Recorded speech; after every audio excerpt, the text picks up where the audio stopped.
shooting for his 11th PBA title, Pete Weber. In our first match, he will face hometown favorite Scott Monteleone. Qualifying third from Edmond, Oklahoma, Tony Westlake. In second place, another local favorite from Lafayette, Louisiana, Purvis Granger. And our tournament leader in his first championship final, Roger Bowker. That's our field for the Don Carter Greater New Orleans Classic.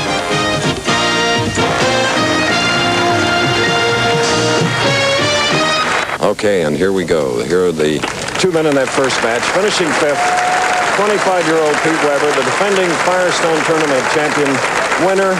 And I might point out here early that Pete won that great title, one of the 3 Triple Crown events, coming from the number 5 position, which he is in today. He's going against Scott Monteleone, as we told you earlier, a native of New Orleans. Little noise broke the concentration of Pete. And using the same good judgment that his dad used for years, Dick Weber, when he won here in 1969, he backed off, reloaded. He got robbed with the 10-pin on the left lane, Bo. Chris, as you said, robbed. The ball was an apparent good hit as Peter quickly grabs another ball to convert the spare, a low surface friction ball that doesn't hook as much. That's the key shot. Can you carry the solid 10-pin? I think that'll determine the winner today. And the winner today, after watching that spare by Pete Weber, will get $38,000. The runner-up, $20,000. So it's a big afternoon for these 5, and here, one of the 4 that is yet to win a PBA title. Scott Monteleone. If he does something that pleases the crowd, you'll hear them chanting "Scoot."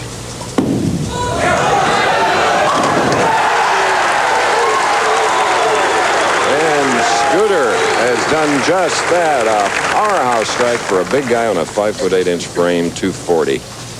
The man who learned to bowl an inside line somewhere around the 4th hour, because he said many bowling centers in this area he had trouble with a big hook ball. As you can see, his style, a very stocky, powerful fellow, big right arm, rolls that ball back on his wrist, much like we see Jimmy Keith and Benoit, almost cups it. Boom, he tears all 10 pins apart. Scoot got everything but the 7-pin. Scott Monteleone, 22 years old, and he has all the enthusiasm of youth. So he'll probably go cross lane now for the 7-pin. Story already being written. We saw Weber in the pocket on the left-hand lane, solid 10. Monteleone, apparently a good hit. The 5-pin just goes right behind the 7. No strike, no double for anyone yet. Okay, continuing to mark. 4 non-winners in our field. The last time that happened was in Austin, Texas last year. Somewhat unique. There's Pete Fountain behind Scott. And now Pete Weber, who marked with a spare in the first frame, shooting in the second.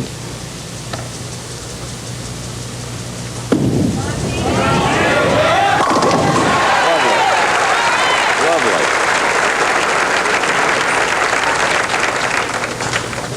The profile that we are becoming so familiar with, the 5-step delivery of Pete Weber, eyes riveted on a target, that arm swing that almost goes up perpendicular to the approach area, the big follow-through, great shot there. He's playing about the same line as Scott Monteleone, starting the ball about the 10th board at the foul line, swinging it out precariously close to the gutter, and then hooking it back to the puck.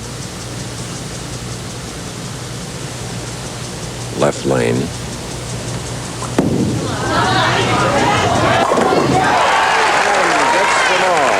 On this pair, crossing it twice, this championship pair, Pete averaged 211. There you see the purse breakdown, 38, 22nd, 12 for third, 9,000 fourth, and the loser of this first match will go home with $7,000.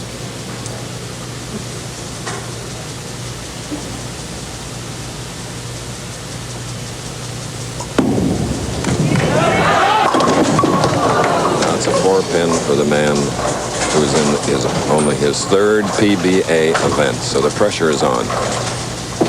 As we see the pin fall, you have to watch the 2-pin, the 3rd pin on the left-hand part of your screen. It's the key pin. The head pin drives in the 2. The 2 hits against the 7, doesn't take out the 4. Once again, another ball around the pocket, but no strike.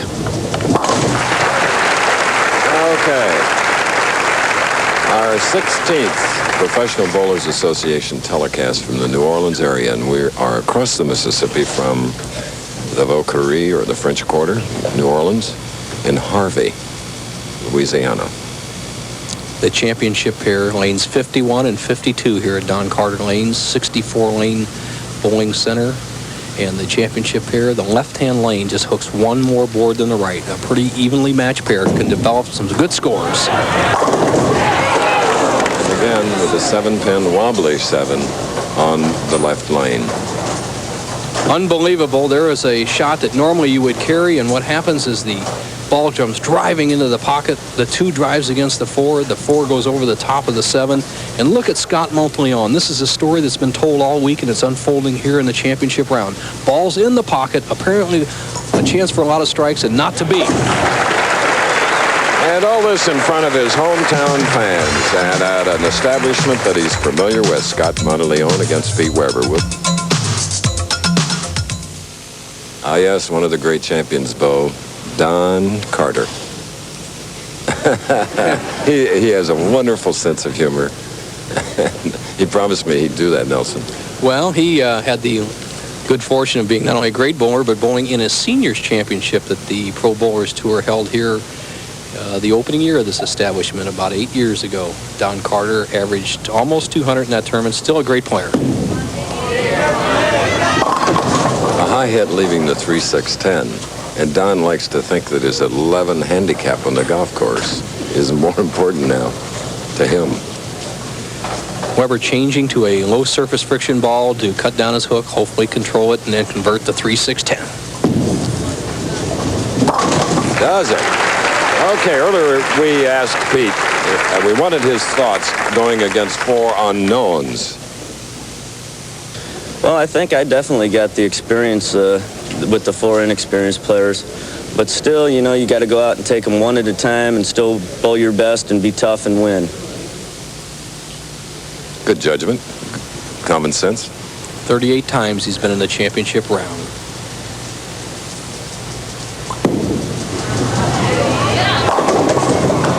Leaving a 10-pin, and Bo, a graphic example of not taking them lightly was last week. The perfect 300 game by Bob Benoit. First time on TV, first everything. That's exactly right. Mark Roth, not that he took him lightly, but always felt that Benoit would falter. Roth still had 255. Can't beat 300, though. Over 22-year-old non-winner Scott Monteleone, 5'8", 200.